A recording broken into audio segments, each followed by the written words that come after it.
Hari ini kita akan bahas film dari negara Jepang nih sobat. Film ini yang berjudul Survival Family.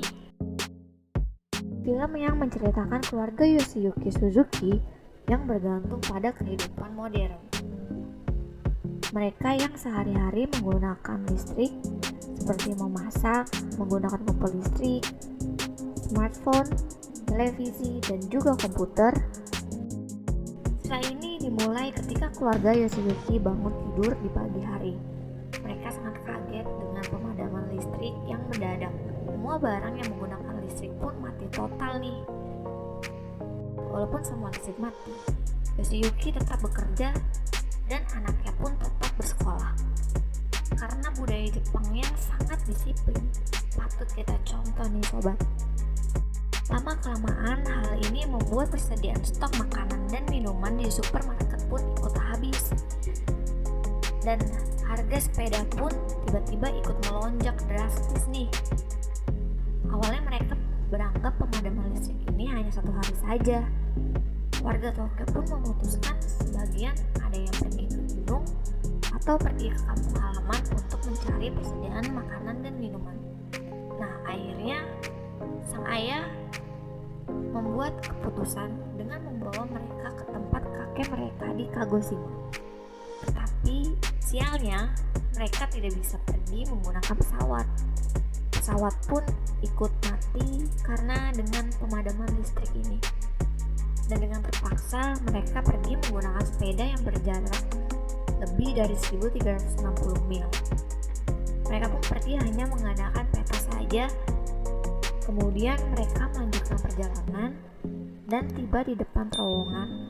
Mereka pun melihat nenek-nenek yang membuka jasa antar orang melewati terowongan dengan bayaran per orang 1 liter botol air. Lalu mereka melewati terowongan yang akhirnya mereka menyerah karena terowongan tersebut sangat gelap. Pada akhirnya mereka balik lagi dan meminta bantuan pada nenek untuk menuntun mereka sampai akhir terowongan. Nah, pada hari ke-16 mereka beristirahat di dekat sungai. Saat itu persediaan air mereka sudah habis. Lalu di tengah perjalanan hujan turun sangat deras yang membuat sepeda mereka terjatuh dan barang-barang berhamburan. Bahkan baju mereka pun dan persediaan beras pun hancur. Dan tiba-tiba Suzuki jatuh sakit. Anak-anaknya pergi ke swalayan untuk mencari makanan dan minuman. Namun sayangnya stok makanan dan minuman di swalayan itu juga habis. Yang tersisa hanyalah makanan kucing kaleng dan air aki yang terpaksa mereka ambil. Perjalanan keluarga Suzuki pun berlanjut. Di tengah perjalanan ini, mereka bertemu keluarga yang terlihat kompak. Keluarga Suzuki ini iri melihat keluarga itu. Suzuki merasa malu membawa makanan kucing. Ia melepas merek stiker kucing agar tidak ketahuan. Anaknya bertanya kepada keluarga itu bagaimana mereka bisa mendapat air dan makanan. Lalu keluarga itu bilang mereka hanya dapat di gunung. Dan keluarga itu memberi tips untuk bertahan hidup. Keluarga itu bilang serangga memiliki protein tinggi sehingga kita bisa memakannya. Dan untuk sayurnya kita bisa mendapatkannya di pinggir jalan dan memasaknya. Karena keluarga itu sudah terbiasa bertahan hidup di alam, mereka tidak khawatir dengan terjadinya pemadaman listrik. Saat itu terlihat sang ayah Suzuki tidak bergabung dengan mereka. Suzuki terlihat iri dengan keluarga itu. Terlihat sang ayah jauh di depan. Tampaknya Suzuki sangat kesal dengan keluarga itu. Selama mereka menggoes, mereka beristirahat. Lalu mereka bertemu sekelompok tentara. Tentara itu ingin mengecek keadaan kota Shizuoka. Apakah kota Shizuoka mati listrik juga atau tidak? Lanjut. Di perjalanan mereka berpisah dengan keluarga tadi. Suzuki yang penasaran pergi mengajak keluarganya ke kota Osaka, sedangkan keluarga tadi menuju ke kota Nagoya. 43 hari berlalu, Suzuki tiba di kota Osaka. Terlihat kota Osaka sama seperti kota Tokyo. Jalanan dipenuhi sampah dan semua warga sudah meninggalkan kota itu. Anak-anaknya dan istrinya sangat kecewa. Mereka marah pada Suzuki karena Suzuki tetap ngotot pergi ke kota Osaka. Alhasil, mereka hanya membuang-buang tenaga dan waktu. Ketika mereka berkeliling, mereka bertemu kerumunan orang yang mengantri makanan gratis yang sedang dibagikan. Lalu Suzuki dan keluarga sangat senang. Mereka pun ikut mengantri.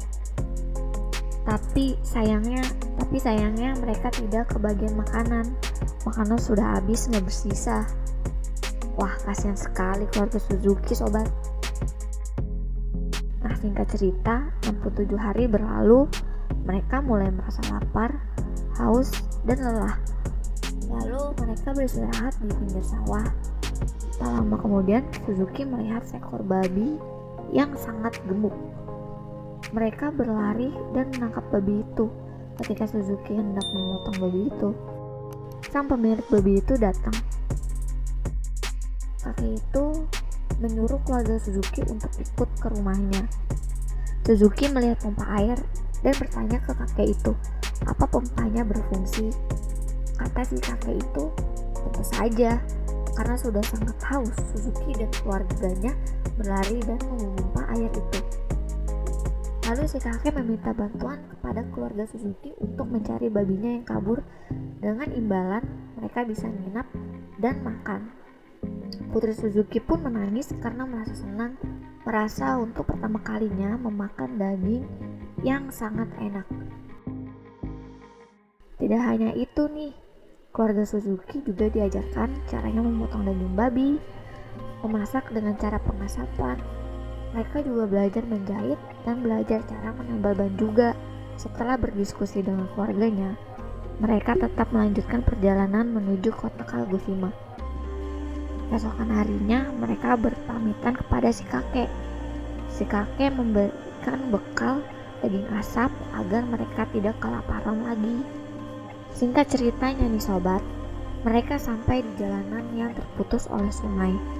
Menurut peta, harusnya benar nih jalannya ke situ. Tetapi peta yang mereka bawa ternyata versi lama. Informasinya banyak yang sudah berubah. Mereka sangat bimbang karena untuk mengambil jalan lain akan membutuhkan waktu 3 hari lagi. Karena itu Suzuki tetap memutuskan melewati sungai itu. Dia membuat rakit dari batang pohon. Saat Suzuki dan anaknya mulai menyeberangi sungai, cuaca mulai mendung nih. Hujan turun sangat deras. Dan rakit mereka pun hancur dan sepeda mereka pun tenggelam. Putranya mencoba berenang ke tepi sungai, sedangkan sang ayah mencoba menahan sepedanya agar tidak tenggelam lagi. Namun sayang sekali arus yang sangat deras menenggelamkan Suzuki. Warganya yang melihatnya berteriak dan panik. Mereka mencoba mencari Suzuki, tapi sayangnya sang ayah tidak ketemu. 94 hari berlalu, mereka tetap melanjutkan perjalanan tanpa sang ayah. Mereka berjalan mengikuti rel kereta api. Saat sedang putrinya ingin memakan makanan, ada seekor anjing yang mengikuti. Terlihat anjing itu juga sangat kelaparan. Lalu putrinya memberikan daging pada anjing itu. Tak disangka, datang segerombolan anjing yang mendatangi mereka. Segerombolan anjing mendatangi mereka, dan anjing-anjing itu tiba-tiba merebut tas ibunya yang membuat ibunya cedera. Anjing-anjing itu tetap mengikuti mereka. Karena mereka sudah tidak bisa apa-apa, mereka sangat pasrah. Dan tak lama kemudian kereta api melintas yang membuat anjing-anjing itu lari. Kemudian mereka menumpang di kereta api itu. Di tempat lain terlihat Suzuki yang terdampar di tepi sungai. Suzuki merasa lemas dan putus asa. Lalu ia beristirahat di tepi-tepi sawah. Suzuki melihat dari jauh kereta api melintas di depan matanya. Lalu Suzuki menyalakan suar yang ia bawa agar kereta itu menyadari keberadaannya.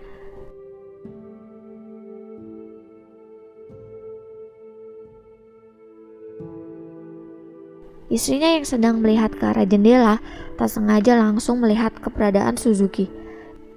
Ia meminta masinis untuk memberhentikan kereta tersebut. Akhirnya mereka pun dipertemukan kembali. Di sini ini saat kereta melewati terowongan dan keluarga Suzuki tidak tahu mereka tak menutup jendela. Alhasil saat kereta melewati terowongan, wajah mereka menjadi kotor. Mereka tertawa dan saling mengejek satu sama lain.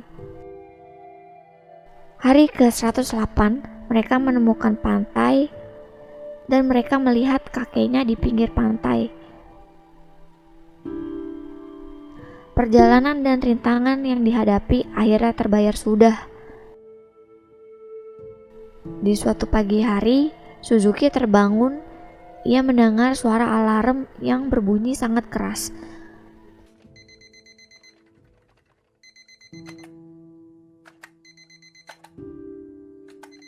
Dan suara toa menyala dengan keras sekali.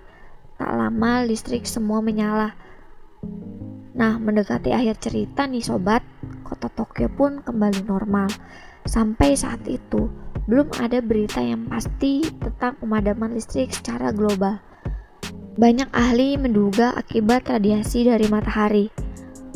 Suzuki dan keluarga kembali di kehidupan normal mereka. Suzuki lebih harmonis dan dekat pada keluarganya. Tak lama ada seorang kurir yang mengantarkan sebuah amplop. Ternyata amplop itu berisi foto mereka saat di perjalanan.